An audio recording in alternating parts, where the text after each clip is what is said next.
जम्मू में इस वक्त आतंकियों पर लगातार प्रहार हो रहा है। आतंकी ढेर किए जा रहे हैं और अब इस पर सियासत भी शुरू हो गई है। एआईएमआईएम चीफ असदुद्दीन ओवैसी ने बीजेपी सरकार पर बड़े सवाल खड़े किए हैं। ओवैसी ने कहा है कि बीजेपी आतंकवाद को रोकने में नाकाम रही है। ओवैसी ने कहा कि जम्मू आतंकवाद का सेंटर बन गया है। हमारे देश के जवान शहीद हो रहे हैं। हम आतंकवाद की निंदा करते हैं।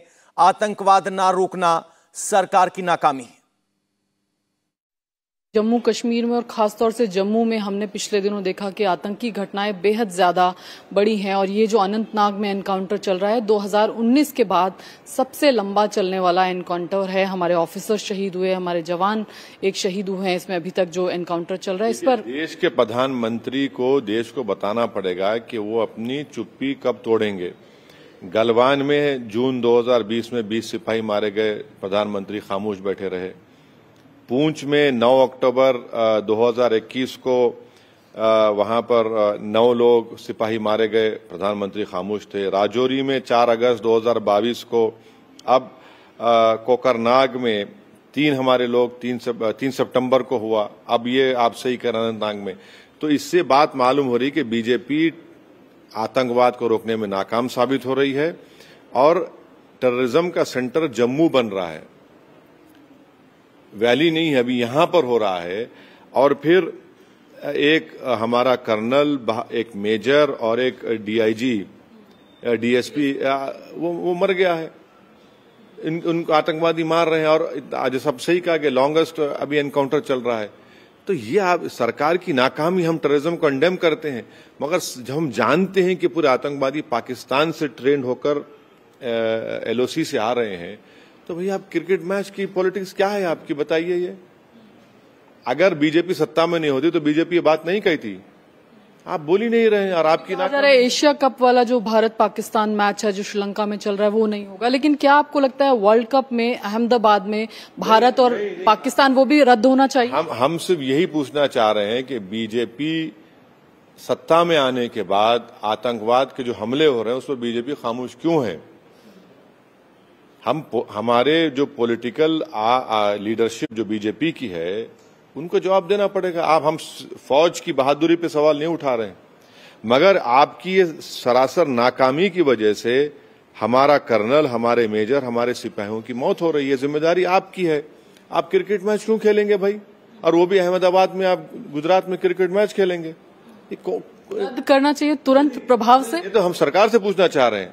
हम सरकार से पूछना चाह रहे हैं कि ये कैसा होगा? ये कौन सी आपकी policy? Terrorism and cricket diplomacy can't go hand in. कैसा होगा भाई? आप बताइए कि हम पूरे विजुअल्स देख रहे हैं कि उस हमारे बहादुर कर्नल की जब लाश गई थी, कितनी तकलीफ में लोग थे। वो मेजर के पास, वो जो डीवाईएसपी था जिसके पिताजी खुद एक रिटायर्ड आईजी हैं, और कितनी सब्र और बहादुरी के साथ वो अपने उस गम को सह रहे हैं। तो ये तो सरकार को देखकर बताना पड़ेगा कि क्या हो रहा है, कैसे आतंकवादी आ रहे हैं देश में। ये तो इनकी नाकामी है ना। एक और विषय जो सनातन धर्म का विषय, ओवैसी साहब, पूरे देश में हम देख रहे हैं अलग अलग राजनीतिक दलों से अलग अलग बयानबाजी आती है। स्टालिन कुछ कहते हैं, फिर क्लैरिफिकेशन आता है। अब हेमंत बिश्व शर्मा कह रहे हैं कि 2024 का चुनाव 5000 साल पुरानी सिविलाइजेशन वर्सेस अदर्स होगा। तो कैसे आप इसको देखते हैं? क्या 24 के चुनाव में आपको लगता है सनातन का मुद्दा एक बड़ा मुद्दा होगा? नहीं, मेरा मानना यह है कि भारत की डेमोक्रेसी में, कॉन्स्टिट्यूशन में हम सबको फ्रीडम ऑफ एक्सप्रेशन है, मगर ये कोशिश ये करनी चाहिए कि यकीनन हम अपनी बात को खुलकर रखें, मगर जहां पर कानून की लाइन आ जाती है उसका हमको लिहाज रखने की जरूरत है। चाहे वो सरकार हो या किसी और की सरकार हो, कोई लीडर हो, आपको वो जो लाइन है कानून की, उसको किसी को पार करने की जरूरत नहीं। अपनी बात रखिए, आप खुल के रखिए, बोलिए, कौन रोकता है आपको, मगर जो लाइन है उसको क्रॉस मत करिए। ये सनातन का मुद्दा आपको लगता है राजनीतिक डिस्कोर्स में 2024? मैं उसमें नहीं पढ़ना चाह रहा हूं। मैं तो सिर्फ यही कहूंगा कि फ्रीडम ऑफ एक्सप्रेशन है और रहेगा, मगर आपको इस बात का लिहाज रखना चाहिए कि ये एक देश ऐसा है जहां पर हम बोलते हैं प्लुरलिज्म को हम सेलिब्रेट करते, डाइवर्सिटी को हम सेलिब्रेट करते, तो हमको इन तमाम चीजों को देखकर अपनी बात को रखने की बहुत बड़ी जरूरत है। अब 2024 का चुनाव आसाम के मुख्यमंत्री ये कह रहे हैं तो वो मान चुके हैं कि नरेंद्र मोदी नौकरी देने में नाकाम साबित हुए। वो 5000 साल की बात करेंगे। नरेंद्र मोदी गरीबी को खत्म करने में नाकाम साबित हुए। नरेंद्र मोदी ने कश्मीर में आतंकवाद को खत्म करने में नाकाम साबित हुए। महंगाई को कंट्रोल करने में नाकाम साबित हुए हैं। पेट्रोल डीजल, तो इसका मतलब ये कि वो नाकाम इस पे अपनी नाकामी को कबूल कर चुके हैं और इस तरह वो ये बात कह रहे हैं।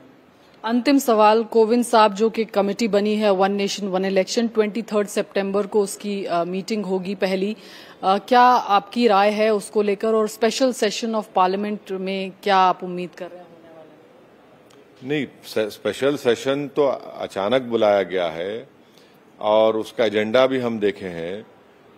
अगर वही एजेंडा रहेगा तो हम हिस्सा लेंगे, मगर अगर सरकार स्पीकर साहब इजाजत देते हैं और अचानक कोई चीज लाते हैं तो वो हमको नहीं मालूम। वो तो स्पीकर साहब का पावर है, उनका प्रेरोगेटिव है, उनका डिस्क्रेशन है, वो इख्तियार करेंगे।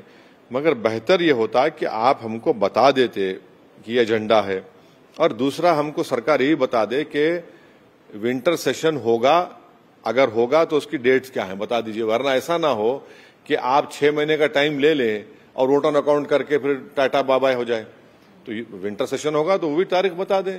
अब स्पेशल सेशन में आप आशंका जता रहे हैं प्रीपोन ना कर दें? नहीं, उनको जरूरत ही नहीं है। अभी आप सितंबर में 18 से शुरू करके 22 को खत्म करेंगे, तो आपको 6 महीने में सेशन कराना है तो आप वोट ऑन अकाउंट करा देंगे। विंटर सेशन लगता है, विंटर सेशन गायब कर देंगे लोग।